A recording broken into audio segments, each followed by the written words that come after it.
Hello everyone, आज है 27 फरवरी और आज इस वीडियो में हम बात करेंगे जी एंटरटेनमेंट के बारे में। देखिए, जी एंटरटेनमेंट का जो शेयर है वो लगातार गिर रहा है। आज भी 6.5% की हमें यहाँ पर गिरावट देखने को मिली। इवन अगर आप देखो तो शुरुआती दौर में ये तकरीबन 9 से 10% तक गिर गया था। बाद में थोड़ा बहुत बाउंस बैक करने की कोशिश जरूर करी, लेकिन फिर भी एक गिरावट के साथ क्लोज हुआ 6.5% की गिरावट के साथ। पिछले कुछ दिनों से ये गिरावट चल रही है और तब से गिरावट ज़्यादा तेज़ हुई है जब से खबर आई है कि भैया इनको एनसीएलटी में भेजने की कोशिश चल रही है।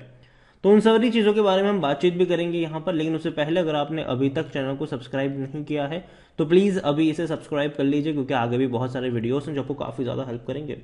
तो जी एंटरटेनमेंट का शेयर 183 रुपीज़ का है, तकरीबन 6.5% की गिरावट है और एक महीने में 15% तक गिर चुका है। और ये गिरावट और ज़्यादा तेज़ यहाँ पर हो गई जब एनसीएलटी में भेजने की तैयारी चलना शुरू हो गई इनके खिलाफ। अब देखिए, 226 रुपये से टूटकर नीचे आया है ये।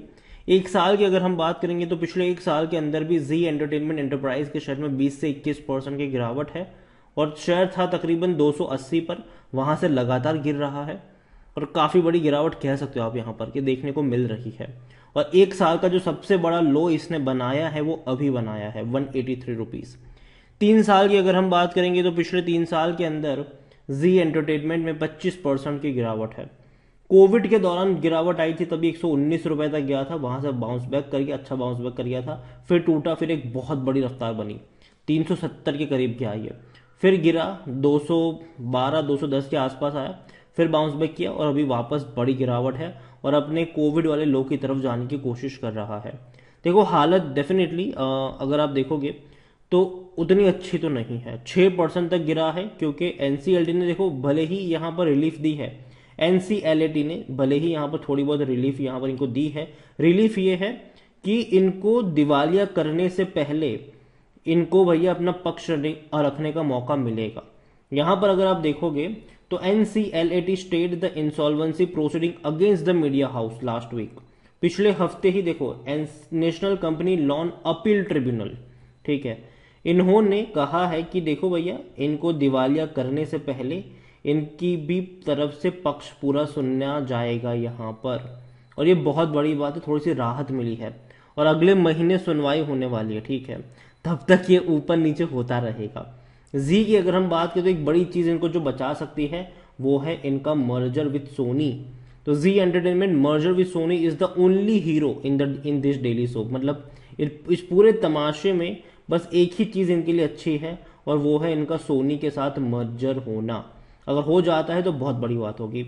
यहाँ पर अगर आप देखोगे तो जी प्रॉब्लम मल्टीप्लाई, अगर आप देखो तो यहाँ पर इंडसइंड बैंक जो है उन्होंने फाइल किया था insolvency proceeding against this broadcaster company और एनसीएलटी में किया था 22 फरवरी को, और तब से गिरावट हमें देखने को मिली। अब यहाँ पर यह है कि जी जो है वो गारंटेड है, मतलब गारंटर है इंडसइंड बैंक के 150 करोड़ रुपए के लोन का जो एसएल ग्रुप को दिया गया था, and it failed to honour the debt service. तो यहाँ पर जो शॉर्टफॉल अमाउंट है वो 83 करोड़ के आसपास का है। इस 83 करोड़ की वजह से भैया हालत खराब हो रही है इनकी, अब ये सोचिए। और एक बड़ी बात यहाँ पर यह है कि जो पॉजिटिव अगर हम बात करें, स्टॉक गिर रहा है, लेकिन पॉजिटिव चीज यहाँ पर यह कि before beginning of the insolvency saga the market players had been quite positive on this quarter, largely on the back of impending merger with Sony। देखो, एनालिस्ट यहाँ पर अभी भी थोड़ा बहुत पॉजिटिव नजर आ रहे हैं क्योंकि सोनी के साथ इनका मर्जर हो रहा है। According to the mutual fund holding data जो एवरी मंथ रिलीज होता है by the mutual fund of India, तो यहाँ पर म्यूचुअल फंड्स ने अपना स्टेक बढ़ाया है पिछले कुछ महीनों में अपना स्टेक बढ़ाया है म्यूचुअल फंड्स ने। डेटा ये कहता है कि यहाँ पर जो है 22.62% होल्डिंग देखने को मिली थी जो पहले, वो अभी 24.94 हुई इन नवंबर टू 26.24 रही इन दिसंबर, इस 27.19 रही, और अभी अगर आप देखोगे तो 27.42। मतलब धीरे धीरे म्यूचुअल फंड का जो स्टेक्स है वो यहाँ पर बढ़ रहा है। और according to the Bloomberg, out of 25 analyst who track the stocks, उनमें से 21 लोगों ने बाइंग की रेटिंग दी है, 2 लोगों ने होल्ड करने की बात करी और सिर्फ एक ही एनालिस्ट जिसने बेचने की बात करी है। तो ये बहुत बड़ा पॉजिटिव साइन कह सकते हो कि देखने को मिल रहा है यहाँ पर। हालांकि मर्जर एक बहुत बड़ी चीज़ है, अगर वो होता है तो ही बेहतर होगा इनके लिए। यहाँ पर अगर देखो तो जिनेश जोशी जो रिसर्च एनालिस्ट है प्रभुदास लीलाधर में, उनकी तरफ से कहा गया है कि current volatility in the market is due to the uncertainty in the merger timeline with Sony has. तो देखो भैया अभी भी कब होगा कैसे होगा उसकी कोई क्लियर अंडरस्टैंडिंग नहीं आ रही है, ठीक है। इवन करण तौरानी जो है वो सीनियर वाइस प्रेसिडेंट है इलोरा कैपिटल की, उनकी तरफ से भी कहा कि stocks is coming down because uncertainty about the merger, ठीक है, and the fear that might eventually gate called off. और फियर एक है कि भैया मर्जर कॉल्ड ऑफ भी हो सकता है, मतलब ना भी हो मर्जर, क्योंकि जाहिर सी बात है अभी अगर आप देखोगे तो भैया मार्केट की हालत खराब है और कोई भी बड़ी कंपनी बड़ा इन्वेस्ट या फिर बड़ा मर्जर करने से पहले 2 बार सोचती जरूर है। और ये एक बड़ी बात है यहाँ पर कि अगर मान लो कि मर्जर कंप्लीट नहीं हो पाया तो दिक्कत हो सकती है।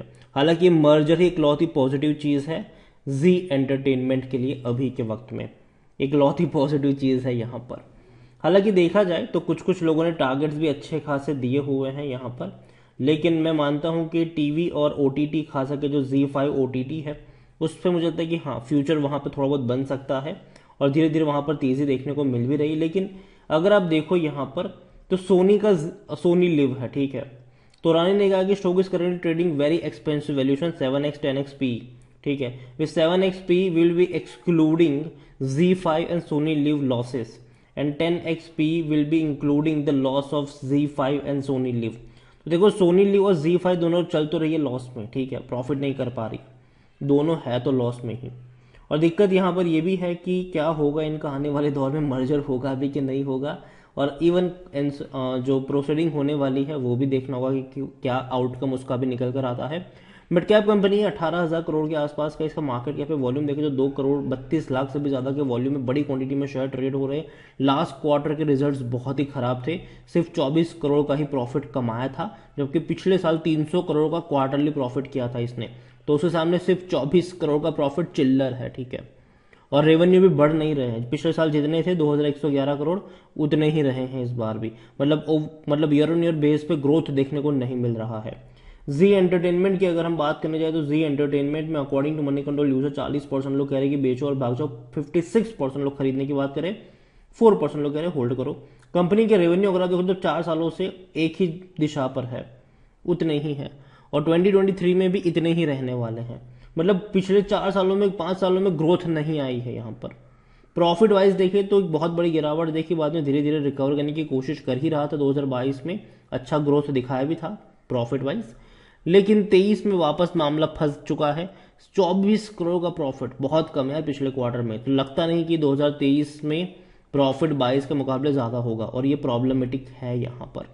जी के बारे में देखें तो 19 का पी रेशो, सेक्टर पी इनका 36 का है, और 86% एनालिस्ट कहते हैं खरीदारी करो। होल्डिंग के बारे में अगर हम देखें तो शेयर होल्डिंग में प्रमोटर के पास 3.99% की होल्डिंग है, 26.84% है म्यूचुअल फंड के पास, 10.64% है डोमेस्टिक इंस्टीट्यूशन के पास, 37.33 एफआईएस के पास है। रिटेल और अदर की मिलाकर 21.19% की होल्डिंग है, जिनमें से रिटेल इन्वेस्टर 10.19% की होल्डिंग लेकर बैठे हैं।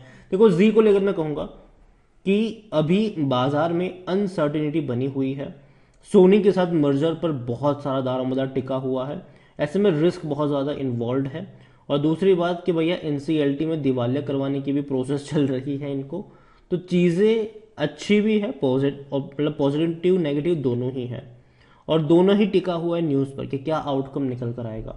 तो मेरे हिसाब से अभी थोड़ा सा वक्त ऐसा रहेगा कि शेयर में आपको थोड़ा बहुत करेक्शन देखने को मिलेगा, और मेरे हिसाब से जो खरीदारी के मौके बनेंगे वो 150-160 रुपए के आसपास हो सकते हैं। लेकिन अगेन मैं कहूँगा कि एक बार जो भी आउटकम निकल कर आएगा वो जानना ज़रूरी है।